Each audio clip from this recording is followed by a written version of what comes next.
We are all constantly in thought.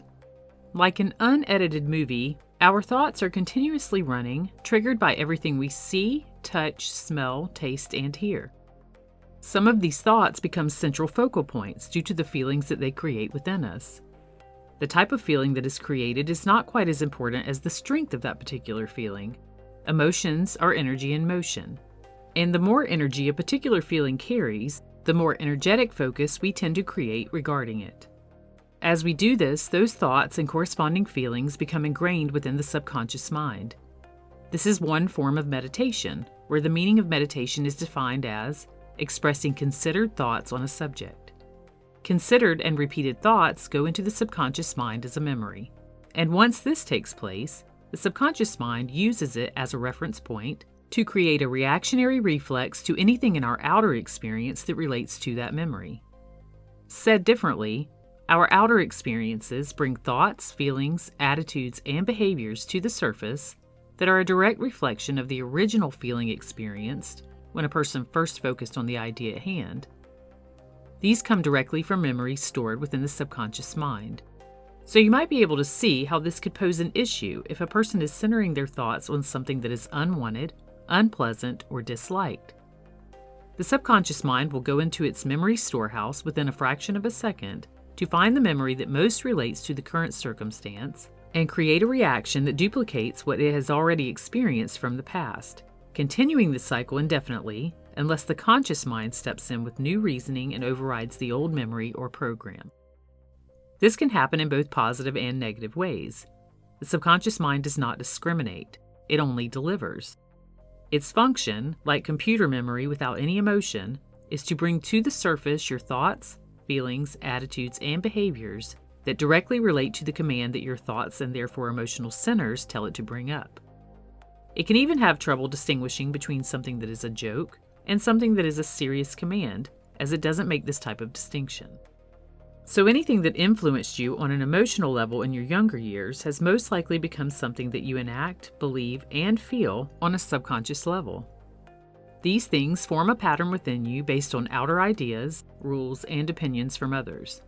And it is your free will that determines if you will change any patterns that negatively affect your life, if that's something that you choose to do. In other words, it will be your reactions to outer stimuli from this point forward that has the power to determine the outcomes that you will experience in your life. Because we have so many accumulated beliefs, concepts, perceptions, and opinions, and many that go against the nature of abundant and beautiful creation, it's imperative to get a handle on the ones that bring suffering and grief so that they can be changed into patterns that bring joy, love, abundance, and happiness. There are ways to remove false beliefs that don't align with the wonderful attributes of life and replace them with truths that bring perfect harmony to our lives, rather than just adopting a passive state and allowing life to serve fate to us as it pleases. In other words, we can use this same process that the subconscious mind does so well in an intentional way to install new instructions and memories that create automatic and dynamic results. Because I know firsthand the limitless power of the subconscious mind, I like to play around with these ideas and concepts in my own life to test their efficacy. And recently, I've combined this knowledge in a few different processes in a unique way to create some pretty cool manifestation results that I was ready to see in my own life. So here's a new technique that I've been using lately to manifest more of what I want. The first step is obviously to always know what you're intending to manifest when using a process such as this. For the sake of this video, I'm going to use the example of manifesting a dream job, but you can apply this to anything you're working on manifesting in your own life.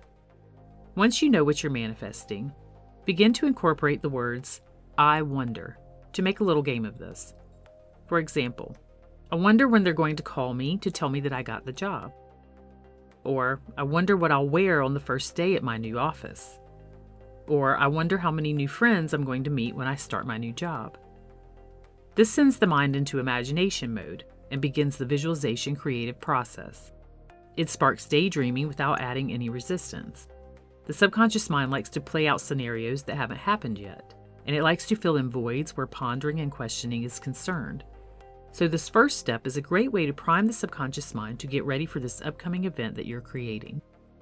The next step is to squash anything that you experience with your senses that tells you that you don't have this manifestation yet. These are the memory triggers that can cause the subconscious mind to spiral out of control with negativity. So it's a great idea to interrupt this type of thought pattern so that your subconscious mind begins to view things differently. Here's what I've been doing that brings really great results. If my outer experience isn't showing me just yet what I'm manifesting, I tell myself that it's just an illusion and kind of laugh it off. I'll say something like, "Oh, that's just an illusion. The real truth of the matter is," and then I'll fill in what I'm creating. Again, this takes the pressure and the resistance off of the situation, and it works surprisingly fast. The next step involves the action that it will take to have this manifestation come into fruition. I personally imagine my higher spiritual self going before me to any places that I need to go and/or visiting any people that I need to speak with or will be interacting with regarding what I'm manifesting. Please use your own personal belief systems where this part of the process is concerned. You may choose God, an angel, a loved one who has transitioned, or something else that aligns with your belief systems. So personally, I imagine my higher spiritual self going before me, clearing the path and getting everything aligned for me. I know that my higher self is a perfect being with perfect knowingness. And I know that this part of me has a bird's eye view, so to speak, and can see all of the ways to go around any untruths that have been accumulated along the way. When doing this, I recommend allowing this part of you to have free reign. Surrender to it and have faith that this larger spiritual part of you has your best interest at heart and is willing to step in for you as your advocate. As Rumi says, and it's one of my favorite quotes, live life as if everything is rigged in your favor. From my point of view, the higher self is life. It doesn't age and it doesn't suffer. And it certainly doesn't hold false beliefs about living, nor does it have any use for any conflict or negativity to move through circumstances, as the ego sometimes does. It's wisdom, love, intelligence, and joy. And all you have to do is give it permission to step in and assist you. And I've used this many times in my own life. If I feel anxious, worried, or apprehensive about something, I imagine that this larger and wiser part of me is going before me to the event to clear the way for me.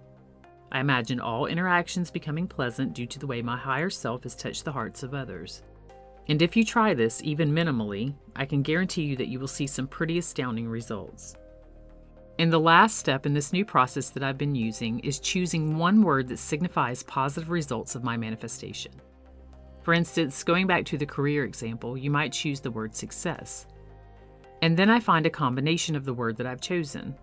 For this example, I might use success, successful, and successes. Or you might choose words such as easy, easier, easily, or even heal, healing, healed. Or abundance, abundant, abundantly. Once I've chosen 2 or 3 versions of my word, I repeat it over and over in my mind as I concentrate on the thoughts and feelings associated with having my manifestation as a part of my life. You may even choose to come up with a visualization or a dream scenario of what your word signifies as you do this. And I also like to do this as I'm going to sleep. That way I'm impressing the subconscious mind even further. If you're experiencing something negative in your life, it's only an illusion, and that illusion can be changed. Real truth resides in happiness, abundance, love, and joy. You have the power to make anything unwanted disappear and manifest in its place anything that you choose. So the saying is true, when you change your thoughts, you really do change your life.